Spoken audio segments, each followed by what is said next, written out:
देखते हैं आंखों सुनते कानों को अली अस्लान का अस्सलाम वालेकुम and Sunday morning welcome to my vlog. Scene ये है कि सब काम ओके हैं, लेकिन आज एक काम बड़ा ज़रूरी करना है। वो है टी के लिए स्नैक्स बनाने हैं। और मतलब सर्दी है ना, ज़रा खाली चाय चस नहीं देती, तो आज स्नैक वाली सेटिंग करनी है सारी। और स्नैक वो ना मेरा बड़ा फेवरेट है, इसलिए वो मैं बनवा के रखने लगा हूँ। तो मैं मर जाऊंगा। मतलब मेरे लिए ज़िंदगी जो है ना दुश्वार हो जाएगी अगर ये नहीं किया तो। Guys I am right in front of my kitchen, मतलब किचन के सामने हूँ। कुकिंग कैप जो है वो मैं नहीं ले सकता, महंगाई बहुत ज़्यादा है और मैं एक नॉर्मल आदमी हूँ, तो बस इस कैप से गुजारा करेंगे क्योंकि बाल मेरे बहुत घने हैं। तो वो फिर आपको पता कुकिंग करते हुए ये ज़रूरी होती है। सो गाइस सीन ये है कि मैं ना खजूरें बनाने लगा हूँ। वो जो तल के जिसको खजूर कहते हैं आम जुबान में, मुझे नहीं पता, हम तो खजूरें ही कहते हैं। तो अभी ये आटा रखा है, आटे में खसखस डाली है थोड़ी सी और 2 चम्मच घी की डाली है। अभी इस बाद में इसमें शीरा डलेगा, खोपे को कद्दूकश करूँगा और फिर उसके बाद साथ साथ आपको बताता हूँ। Stay tuned and stay bye, like और सब्सक्राइब अगर अभी तक आपने नहीं किया तो जल्दी कर लें प्लीज़। गाइस सीन ये है कि अभी अपने रूम के ना फर्श पे बैठा हूँ, सादा सा सिंपल सा आदमी हूँ। और सही जो है ना धूप पड़ रही है, शाइन आपको नज़र आ रही होगी। मार्बल लगा हुआ है ना, सही शाइनिंग देता है। तो अभी सीन ये है कि खोपे को मैंने ना कद्दूकश करना है, तो मैं कर लूँ, उसके बाद आपको बताता हूँ कि नेक्स्ट सीन क्या होगा।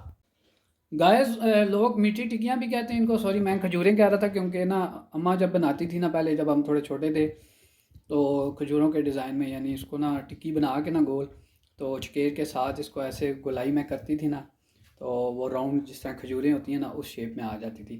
एनी हाउ ये खोपा कद्दूकश कर लिया है और अभी ये इसमें डलेगा और फिर इसका आटा बनेगा। और मीठी से आप गोल टिक्कियाँ बनाएं बिस्किट की तरह या खजूरों की तरह बनाएं, इट्स अप टू यू।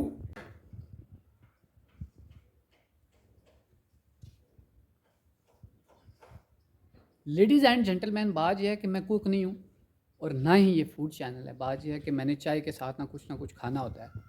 और डेली बाहर की चीज़ें आप खा नहीं सकते क्योंकि उससे ना आपका स्टमक यानी कि मैदा वो गड़बड़ हो जाता है। तो ये घर के जो होममेड स्नैक होते हैं ये हाइजीनिक होते हैं, साफ़ सुथरे होते हैं, तो आप चाय के साथ इनको खा सकते हैं। बट रूटीन लाइफ है ना मेरी, चाय के साथ कुछ ना कुछ चाहिए होता है मुझे। गाइस टिक्कियों के लिए, मीठी टिक्कियों के लिए आटा रेडी हो चुका है ये, और साथ ही ये ऑयल जो है वो गर्म हो रहा है। और अभी इनकी गोल गोल टिक्कियाँ बना के ना, तो इस गर्म ऑयल में है जो फ्राई करेंगे। और उसके बाद शाम की चाय के लिए बेहतरीन स्नैक्स रेडी हो जाएंगे और मज़े ले लेके शाजी अकेले खाएंगे। आप लोग सिर्फ देखो और इन्जॉय करो।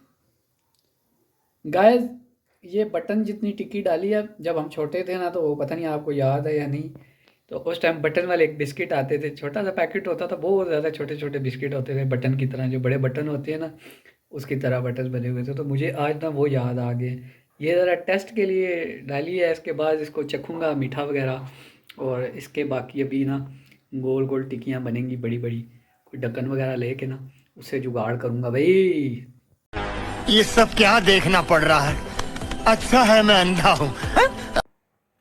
गाइस जो मेरी लाइफ है ना, इसको कहते हैं फुल छड़ों वाली लाइफ, यानी कि फुल सिंगल लाइफ। लेकिन हम लड़कियों के मोहताज नहीं है अल्हम्दुलिल्लाह, ठीक है।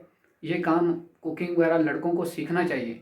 अब लड़कियां कहती हैं हम इंडिपेंडेंट हों, तो लड़के क्यों नहीं इंडिपेंडेंट हो सकते? मतलब अब खाना खाने के लिए होटल्स पे जाएंगे या कहीं और जाएंगे? अपने लिए खुद काम करो, जीना सीखो, जीना, समझ गए हो। ओपन एयर में ना ये बिस्किट मैं चेक करके आपको बताता हूँ।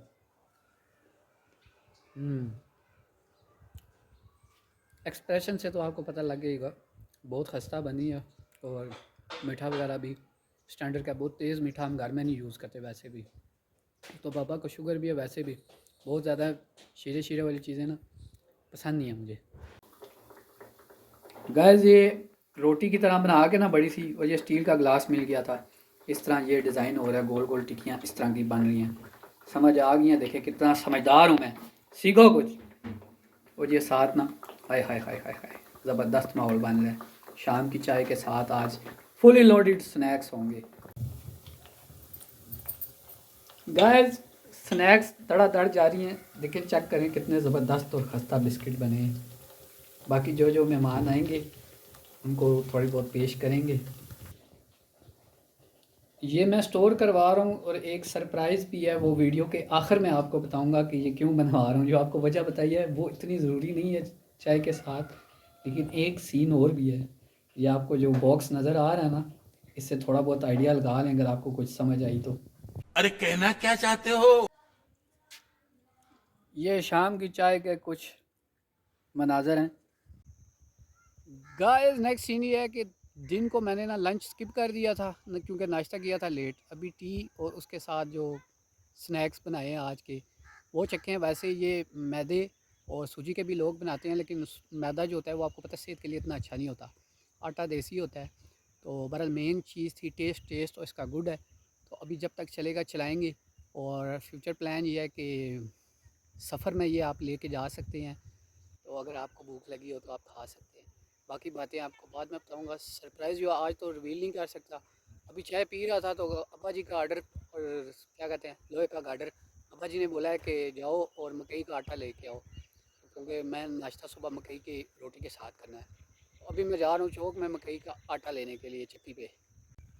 लेडीज़ एंड जेंटलमैन, अब आटा लेने जा रहा हूँ। आटे का सीन ये है कि किलो लेके आऊँगा पीली गंदम का, गंदम कह रहा हूँ मकई का, और आधा किलो सफ़ेद मकई का। तो वो मिक्स करके ना तो फिर उसका आटा बनेगा और पापा जी के लिए रोटी। वैसे गाइस आटा लेने जा रहा हूँ। आटा जो है वो किलो लेना है पीली मकई और आधा किलो लेनी है सफ़ेद मकई का। वो दोनों मिक्स होके तो फिर रोटी ज़रा अच्छी बनेगी। लेकिन मुझे जाते जाते एक बचपन की कहानी याद आई। किससे आजकल के तो बच्चे जाते ही नहीं हैं। ग्रोसरी महीने की तकरीबन इकट्ठी हो जाती है और वैसे भी इतना बाहर नहीं निकलते, बड़े ही सौदा सला पूरा कर देते हैं। लेकिन हम जब छोटे थे तो आप लोगों को याद होगा घर वाले कोई चीज़ लेने के लिए भेजे ना तो भूल ना जाएँ, रट्टे मारते होते थे चीज़ के लिए। मतलब स्पेशली कोई 2-4 अगर चीज़ें हों तो अगर किसी को याद है तो कमेंट लाजमी करना। मतलब अगर किसी ने दाल लेनी है, आधा किलो मसूर की दाल जी, आधा किलो मसूर की दाल करते करते मतलब बंदा दुकान पे पहुंचता था और बाज़ औक़ात ऐसे होता था कि पहुंच के भूल भी जाता था बंदा।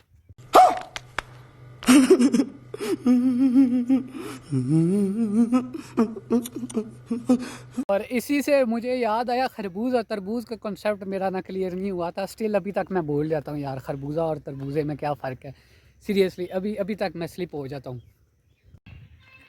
इसके अलावा एक चीज़ और थी, दाएं और बाएं। अब मुझे पता लग गया, दाएं सीधा और बाएं उल्टा। मैं नहीं मानता। गाइस सीन ये है कि अभी मैं ना घर से पैदल चल के आया हूँ और आपको पता है कितने दूर से चल के आया हूँ। ये कज़न की शॉप है चौक में ना बाइक वाली, इधर मैं ज़रा रेस्ट कर रहा हूँ। उसके बाद आपको बताता हूँ फिर रेस्ट के बाद। So stay tuned and stay watch. Guys शाम होने वाली है और सीन ये है कि चक्की मैंने आपको आटे वाली पहले 2-3 व्लॉग्स में दिखाई है। आपने कौन सा आटा पीसना है जो चक्कियाँ आपको दिखाता फिरूँ। शोर भी बहुत था वहाँ पे और वापस तकरीबन घर पहुँच चुका हूँ। और ये है पीली मकई और वाइट मकई दोनों। और सीन ये है कि रेट दोनों का सेम है, 150 रुपया किलो है, यानी कि 150 पर केजी। समझ आ गई आपको या और समझाऊँ? ये शब्द ही अपने आप में बहुत डरावना है। अच्छों को ये हिला देता है। अल्हम्दुलिल्लाह पप्पा की फरमाइश पे आटा किचन में पहुंच चुका है और मैं भी किचन में पहुंच चुका हूं। सो लेडीज़ एंड जेंटलमैन, अगर आप कामयाब होना चाहते हैं तो ये वाला जुमला याद कर लें, मम्मा पापा का आर्डर लोहे का गार्डर। लेडीज़ एंड जेंटलमैन, मैं जा रहा हूँ ज़रा छत पे ना दिसंबर की शाम का थोड़ी चस ले आऊँ। दिसंबर की भी अपनी एक चस होती है, पोइट्री, चाय, कॉफ़ी, हलवे और यादें। ओए होए होए, याद की तो बात मत करो ना यार।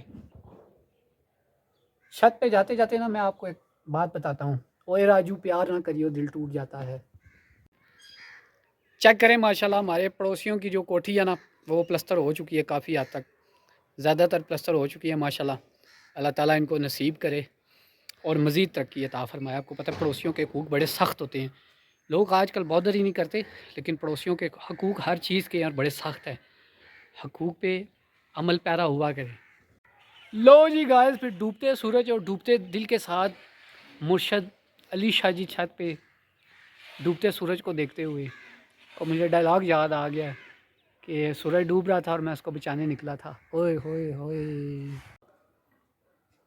वैसे जब भी ना मैं मौत के बारे में अगर बंदा कभी सोचे या कब्रों को देखे तो वैसे मुझे ना अहमद फराज साहब का शेर याद आता है कि अब तो कहते हैं कि मर जाएंगे, मर के भी चैन ना पाया तो किधर जाएंगे। ये मुझे अक्सर बहुत ज़्यादा मेरे माइंड में घूमता है ये शेर कभी कभी। वैसे ये जो हमारे बुज़ुर्ग हैं ना, ये सच्चे दौर में चले गए थे। आजकल जब जब वक्त में जिद्दत आ रही है, गुनाह बढ़ते जा रहे हैं, खून सफ़ेद होते जा रहे हैं, बेरुखियाँ और बेरौनकियाँ दुनिया में बेसुकूनियाँ बढ़ती जा रही हैं। बस तौबा तौबा तौबा, थारा मूड खराब कर दिया। अब यादों का ही महीना चल रहा है, दिसंबर। तो फिर आपको बताऊं, एक टाइम था ना हमारे गांव में आबादी बहुत कम थी, लेकिन बड़ा पुररौनक गांव हुआ करता था। अब ऐसे रूखा रूखा सा लगता है ना, मेरा तो ज़ाती तौर पे दिल तंग पड़ता है अब गांव में। लेकिन सोसाइटीज़ में भी ये है कि लोग बेरौनकी ही है, लेकिन वो ये है कि थोड़ा सा माहौल थोड़ा सा अच्छा होता है, रोड्स वगैरह और एक डिसिप्लिन से घर बने होते हैं, ये ज़रा कभी कभी सुकून देते हैं। बाकी तो वही बात है, दुनिया में सुकून कहीं भी नहीं रहा। वो भी यही कहती है मुर्शद, अब दुनिया में सुकून नहीं रहा, बस बेरुखियाँ ही बेरुखियाँ, बेवफाइयाँ ही बेवफाइयाँ हैं। समझ रहे हो? समझ रहे हो आप? समझ रहे हो? तो वो जब ये कहती है तो मैं कहता हूँ चलो मैं मानता तो नहीं हूँ, तुम कहती हो तो मान लेता हूँ। बेरुखियों और बेवफाइयों से मुझे याद आया कि परदेसी से मुलाकात भी नहीं हुई इस वीकेंड पे, तो शाम को उसने फिर 6 बजे ट्रेन पे बैठ के वापस चले जाना है। चलो कोई बात नहीं, फैमिली को भी टाइम देना होता है। अब इतने तो मैच्योर हैं, हम इतनी बातें तो समझते हैं, कोई बात नहीं। अब सारे हमारी तरह सिंगल्स तो नहीं ना होते, जब दिल चाहे जहाँ दिल चाहे निकल जाओ। रथ चाहिए क्या औरत को? वैसे आपको एक बात बताता चलूँ, डूबते सूरज के साथ पोइट्री का भी मैं थोड़ा बहुत ज़ौक़ रखता हूँ। तो कुछ शेर मुझे याद आया, वो ये है कि अब उदास फिरते हो सर्दियों की शामों में, इस तरह तो होता है इस तरह के कामों में। आज इस तरह के कुछ बोरिंग संडे की रूटीन थी, तो डूबते सूरज के साथ व्लॉग को भी अब डुबो दें, एंड कर दें। तो मिलते हैं न्यू व्लॉग के साथ, न्यू वीडियो में। अपना बहुत सा ख्याल रखिएगा। अगर वीडियो आपको पसंद आई, लाइक और सब्सक्राइब लाजमी कीजिएगा। Ali Arsalan is officially now signing out, और सी यू टुमारो इंशाल्लाह विद न्यू व्लॉग। अल्लाह हाफिज़।